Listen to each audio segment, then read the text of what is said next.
नमस्ते, मेरा नाम आरती है।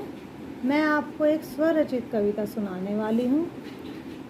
कविता कुछ इस प्रकार है, जो लड़कियाँ पाश्चात्य संस्कृति को अपनाते हुए बहुत छोटे छोटे कपड़े पहनने लगी हैं और कुछ कटे फटे कपड़े भी पहनती हैं, जिसे वो फैशन का नाम देती हैं।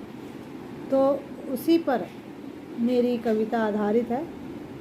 तो मेरी कविता का जो शीर्षक है वो है भारतीय संस्कृति और पाश्चात्य कपड़े। तो चलिए मैं अपनी कविता को शुरू करती हूँ।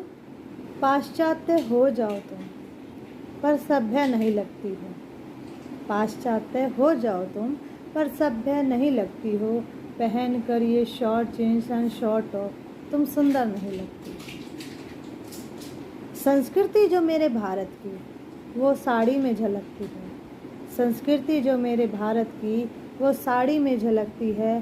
पहनकर फटे कपड़े तुम देश की सभ्यता को छलती हो। पहनकर फटे कपड़े तुम देश की सभ्यता को छलती हो। और पहनकर ये short jeans and short top तुम सुंदर नहीं लगती।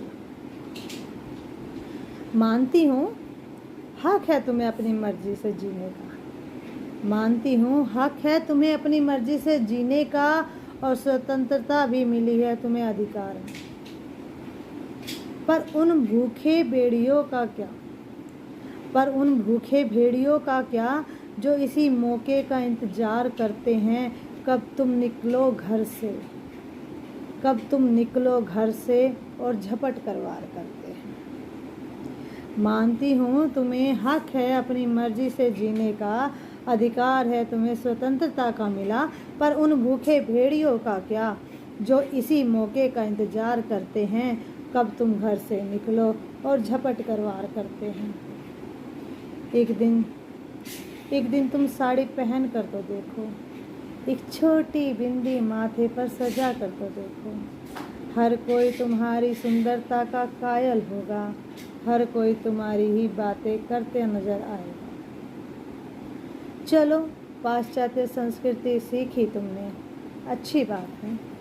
सीखी पाश्चात्य शिक्षा भी अच्छी बात है। पर मत भूलो अपनी संस्कृति को पर मत भूलो अपनी संस्कृति को तुम।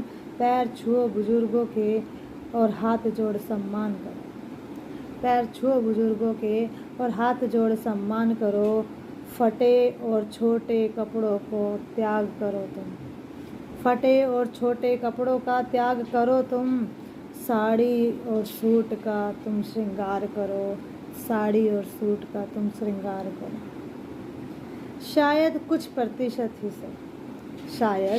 प्रतिशत ही सही, पर कम तो होगा। शायद कुछ प्रतिशत ही सही, पर कम तो होगा उन असामाजिक तत्वों का तुम्हें घूरना। उन असामाजिक तत्वों का तुम्हें घूरना और तुम्हारी अर्धनग्नता को देखकर उनका भूखा भेड़िया बनना। शायद कुछ तो कम होगा, जरूर कुछ तो कम होगा, जरूर कुछ तो कम होगा। धन्यवाद।